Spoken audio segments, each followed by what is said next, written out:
സൗദിയിലെ അൽഖോബാറിൽ നിന്നും ഖത്തർ ബോർഡറായ സൽവയിലെത്താൻ ഈ റോഡിലൂടെ ഡ്രൈവ് ചെയ്താൽ ഏകദേശം 100 കിലോമീറ്റർ ദൂരവും 1 മണിക്കൂർ സമയവും സേവ് ചെയ്യാം.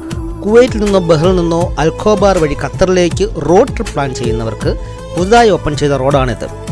2024 ജനുവരിയിലാണ് റോഡ് പബ്ലിക്കിനായി ഓപ്പൺ ചെയ്തത്. 200 കിലോമീറ്റർ ദൂരം വരണ്ട ഭൂമിയിലൂടെയുള്ള യാത്ര തികച്ചും വിജനമാണ് റോഡ്.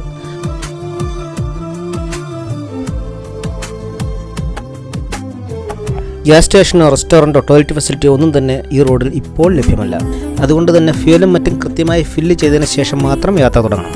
ബോർഡർ ടൗണായ സൽവയിൽ റെസ്റ്റോറൻറ്റും ഗ്യാസ് സ്റ്റേഷനും എല്ലാം അവൈലബിൾ ആണ്.